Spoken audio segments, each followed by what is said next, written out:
nevertheless, I'd like to see a much more independent Israeli, and even more independent Israeli defense industry. And remember that Israel doesn't ask others to fight for us. Israel is the one American ally in the world that says we don't need boots on the ground. We don't need American servicemen fighting them.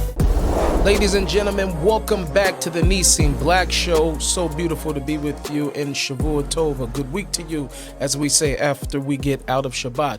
Ladies and gentlemen, there is a double standard, and we've known about this double standard, and it shows up in many different ways. One of these double standards I want to talk to you about is, let's use the A and B metric, right?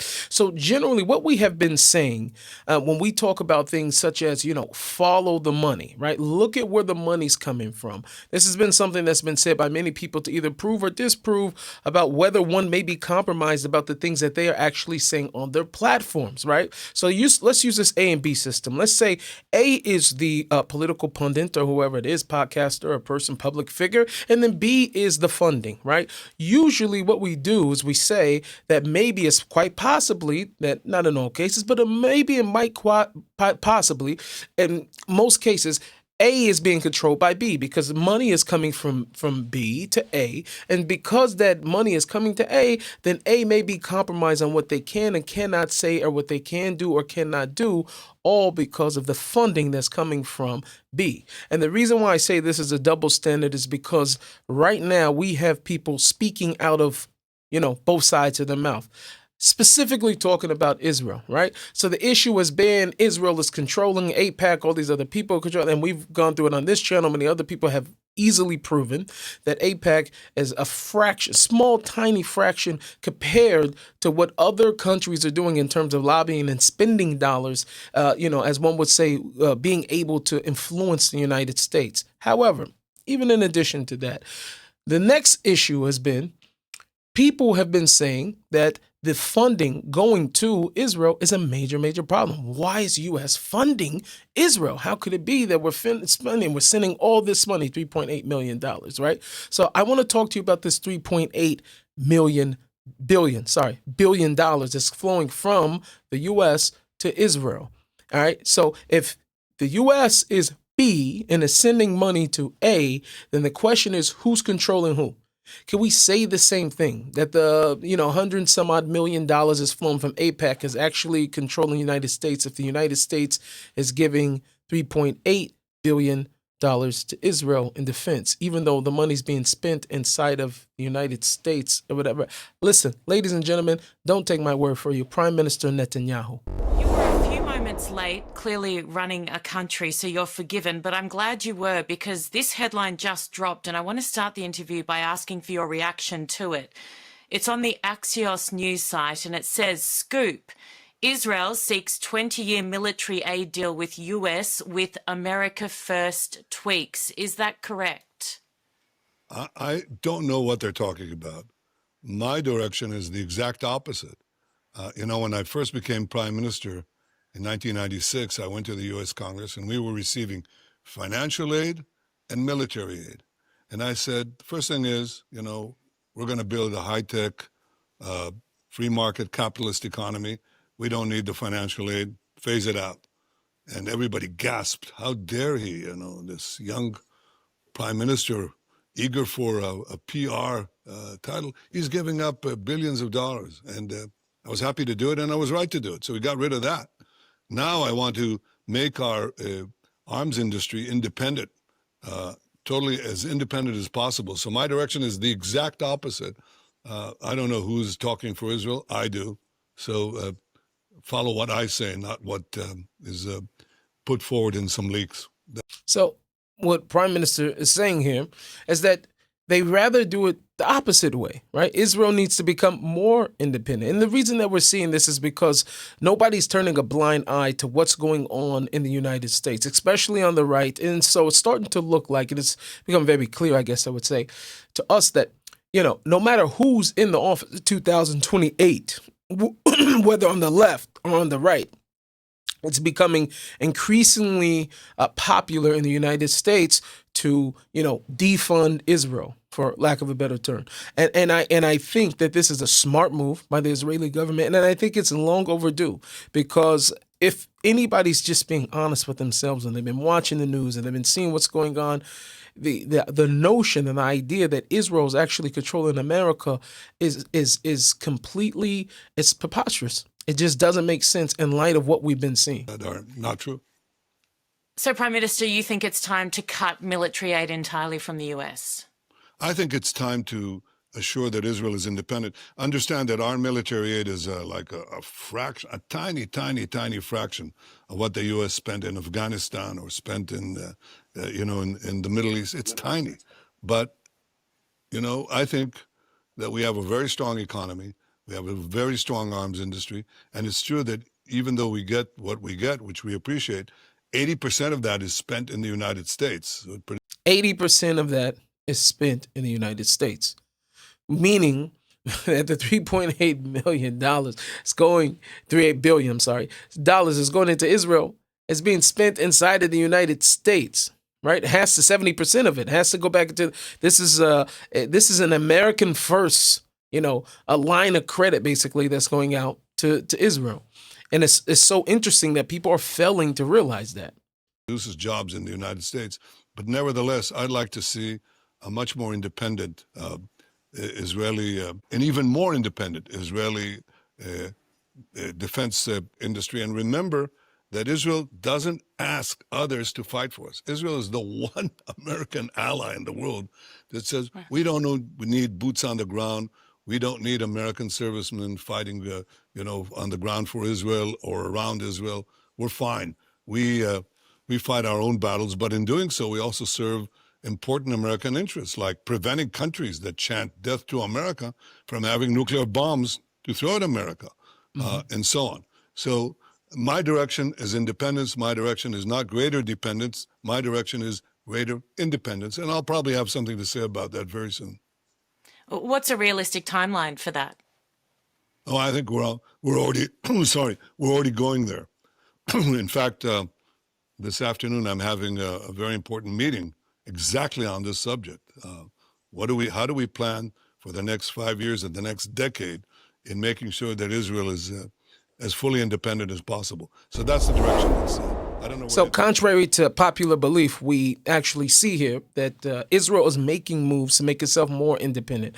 And contrary to popular belief, right, this money that's going to Israel is taking away and hurting America, and it's hurting America first. It actually is more American first probably than a lot of other agreements that Israel has with other countries.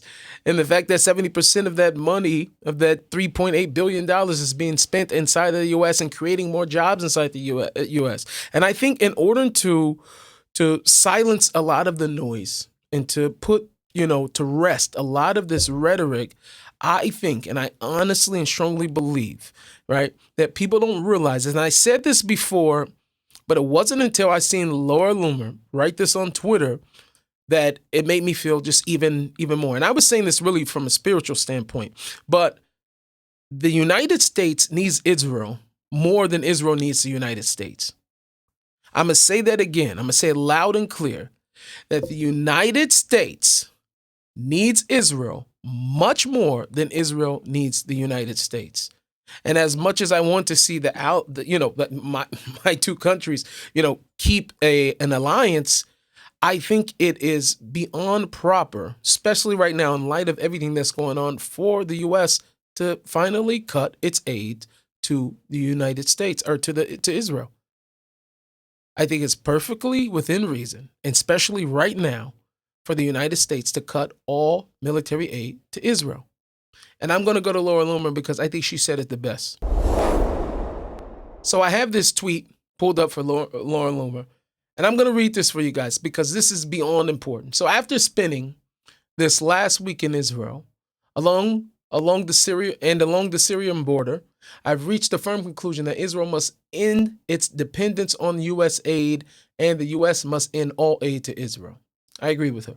I truly hope by the end of the Trump administration and by the beginning of a new administration in 2028 that we see zero aid flowing to Israel. U.S. taxpayers currently send $3.8 billion annually to Israel.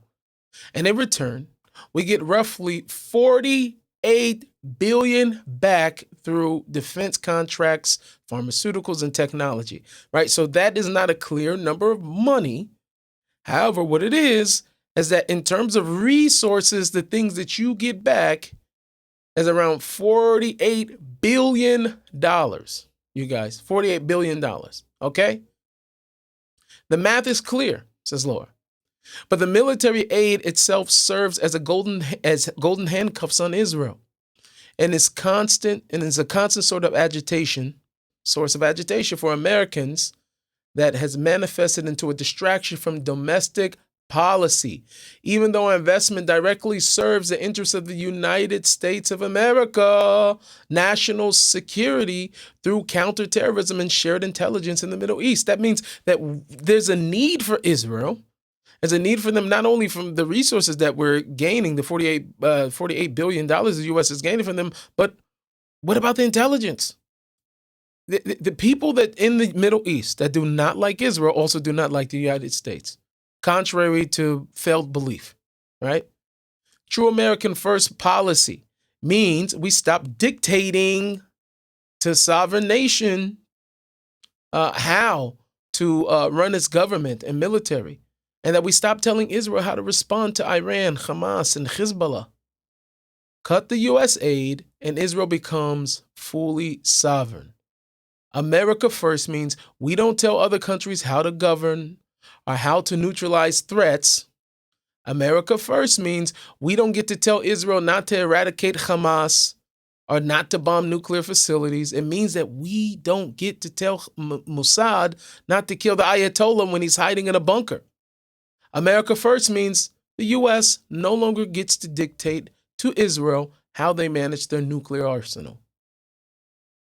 Right? This is the America first that everybody wants. So this is America first for you. For all of those who have been just extremely loud about this little bit of money that's been flowing to Israel, right? And about this, this relationship between, Trump and this administration and the Israeli administration. This is for all of you. This is the America first you want. And I say, Laura says, we give it to you.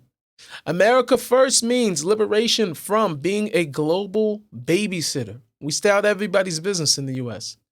Once the aid to Israel ends, the Pentagon leash comes off.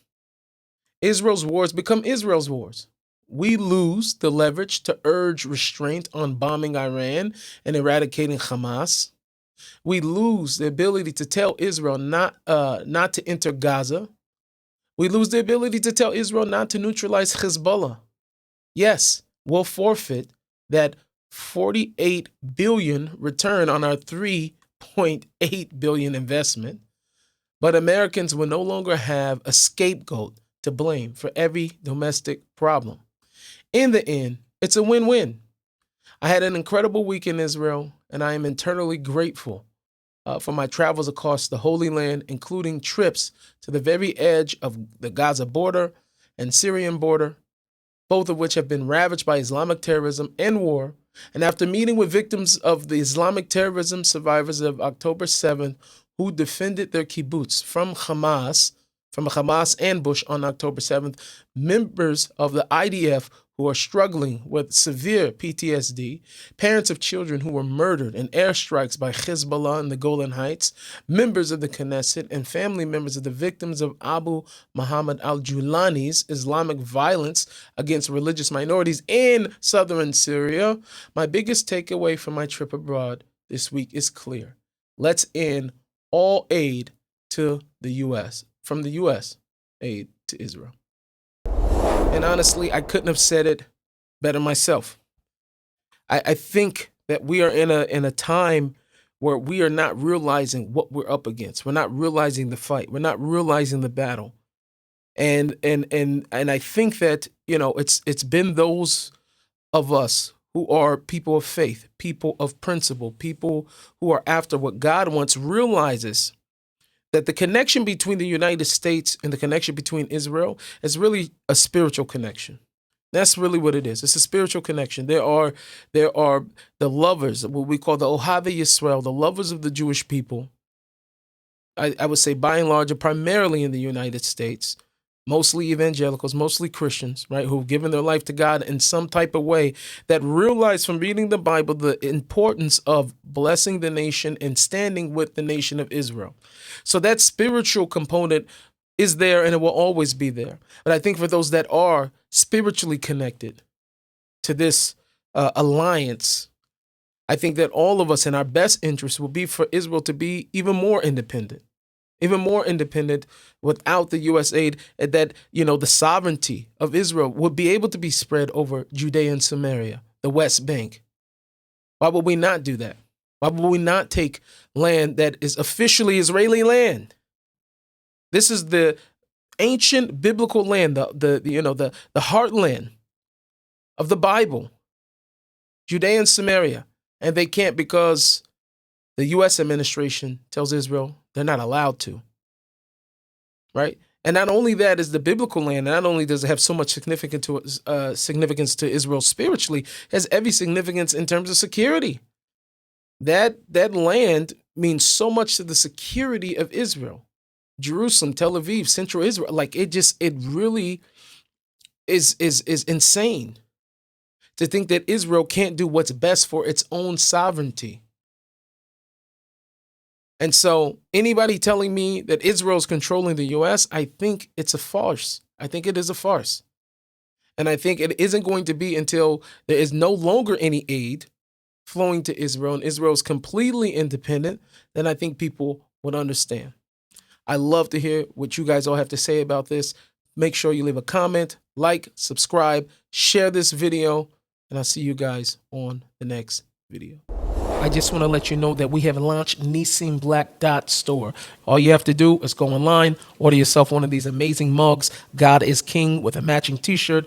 We have a whole plethora of different shirts that are all about representing God wherever you go. As believers in the one true God of Israel, it is our duty not to hide, not to back down, not to shy away from expressing our faith wherever it is that we go. If you want to go and walk righteously before your God with a nice t-shirt, with a nice sweater, with a mug that's reminding us constantly that God is here with us, go to nissimblack.store and make sure you get yourself some merch. It really helps support this channel and everything that we're doing and everything that we plan to do. And trust me, you don't want to miss it.